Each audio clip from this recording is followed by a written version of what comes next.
Chers amis, je voulais vous souhaiter un chaleureux Shabbat Shalom depuis Yerushalayim, Ira Kodesh. On parle depuis la Yeshiva, Baruch Hashem. Alors, ici en Israël, on sait Parashat Baal Otra, mais je vais parler de la paracha de la semaine passée pour nous, qui est la paracha, pour ceux qui habitent à l'étranger, c'est Parashat Nasso.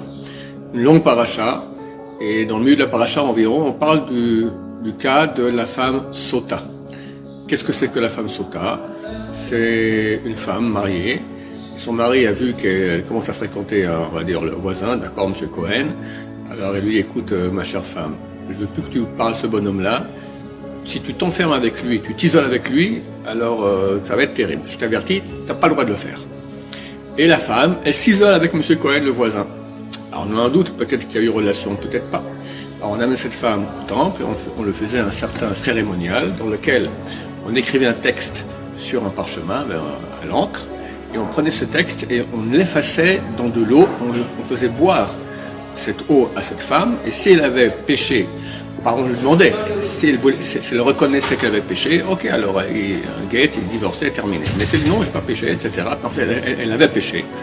Quand elle buvait de cette potion, alors elle mourait, d'accord, son ventre gonflait comme ça, et elle mourait en plein dans le temple, c'était terrible.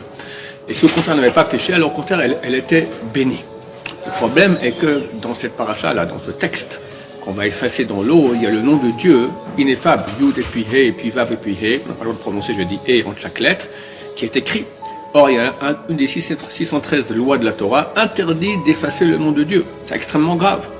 Alors comment se fait-il qu'on effaçait le nom de Dieu dans le cadre de ce cérémonial? Répond le Talmud, il dit, parce que Dieu, il aime tellement la paix dans les couples, la paix en général, mais surtout dans les couples, qu'il est presque qu'on efface son nom. On transgresse un interdit grave pour qu'il y ait la paix dans le couple, que le mari sache que la femme ne l'a pas trompé et tout peut reprendre avec eux entre eux.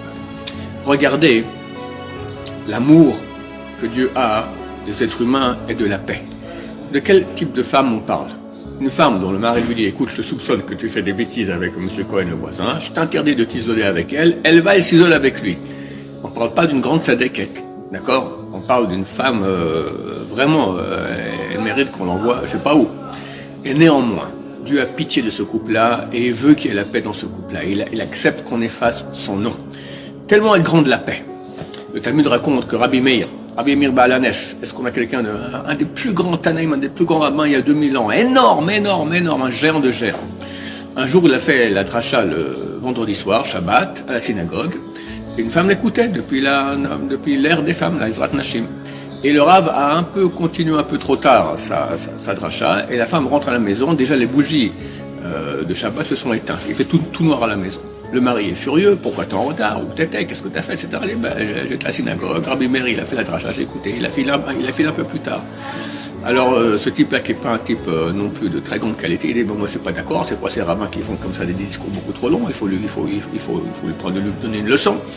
Eh ben tu ne peux pas rentrer chez moi à la maison, voilà, je te mets dehors, dans le noir, Shabbat, jusqu'à ce que tu ailles cracher sur la face de Rabbi Meir. Cracher sur la face de Rabbi Meir, on imagine ce que ça veut dire. Les grandes autres générations aujourd'hui, ce sont sauf le respect, des puces par rapport à Rabbi Meir. C'est phénoménal, il avait roi HaKodesh, c'était énorme.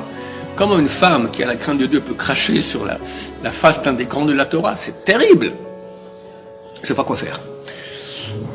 Elihu a eu pitié de cette femme et il a fait en sorte que Rabbi Meir, il ait une infection dans les yeux. Et Rabbi Meir a compris, il a compris tout. Il y avait roi HaKodesh, il a vu. Alors il a demandé, je demande une femme qui vient, il y a une sgoula, de cracher, il faut une salive d'une femme dans les yeux, comme ça peut faire partir l'infection. Et il a entendu parler que cette femme, elle était connue pour cela, qu'elle était spécialiste dans ce domaine-là. Alors il a amené, elle dit non, je ne suis pas prêt en aucun cas je vous crache dessus, code arabe, c'est exclu. Il fait pression. Il dit écoute, non seulement tu vas me cracher, j'ai besoin que tu me craches 7 fois dans l'œil. Bon, elle n'a pas le choix, elle crache dans la figure de Rabbi Meir 7 fois. Maintenant, il lui dit, ok, maintenant tu vas aller voir ton mari, tu lui dis, j'ai pas craché une fois, j'ai craché 7 fois sur la figure de Rabbi Meir. Elle rentre à la maison, elle lui dit ça, et Baruch Hashem, il y a eu la paix dans leur maison. Les élèves ont vu ça en des codes arabes, on ne comprend pas. Il y a quand même des limites. Comme la Torah, vous n'êtes pas n'importe qui, vous êtes de la grande génération, parce qu'un pauvre type, on serait allé, on va lui casser la gueule, on va lui donner une bonne leçon. Comment tu dis à ta femme que tu la mets dehors pour ça, pour la cracher sur la figure du grande génération, mais tu mérites des gifles, on lui donnerait des bonnes gifles, une bonne leçon. Nous, on va lui donner. Rabbi Meir a répondu, écoutez chers amis, moi je suis un serviteur de Dieu.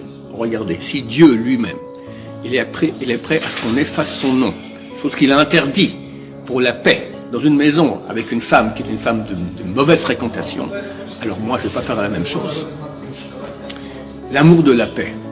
Combien Rabbi Meir était prêt à s'écraser pour l'amour de la paix dans un couple de tordus? La question se pose, pourquoi est-ce qu'il a demandé qu'elle lui crache 7 fois? Le mari n'a pas dit 7 fois, il a dit une fois. L'amour de la mitzvah. Rabbi Meir, on fait une mitzvah, on va la faire bien. Une fois, ça passe. Mais 7 fois, c'est montrer à quel point, pour que nous on sache, regarde à quel point ce grand de la génération est prêt à s'abaisser, s'humilier, se faire cracher dessus. 7 fois, une fois ça aurait suffi. Rien que pour nous enseigner, regarde l'amour de la paix, combien c'est important. Chers amis, si quelqu'un nous crache dessus, je crois que toute la vie, on ne va pas oublier une chose pareille. Mais dans les lieux où il y a un manque de paix, ta femme, ton mari, il t'a pas craché dessus.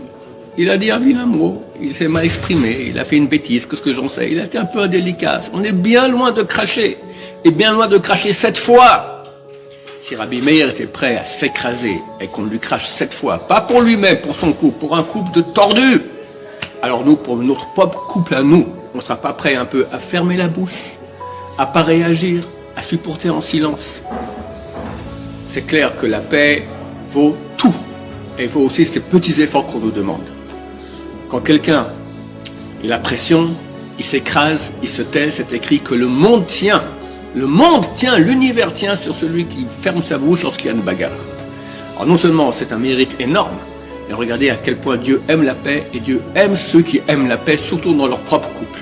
On va tous faire des efforts dans ce sens-là, d'être gentil, même quand on n'a pas envie d'être gentil, d'être souriant, même quand on n'a pas envie d'être souriant, s'écraser, ne pas réagir.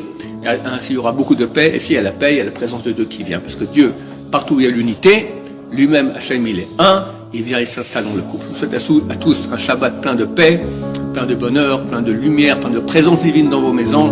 Shabbat Shalom, on vous rach.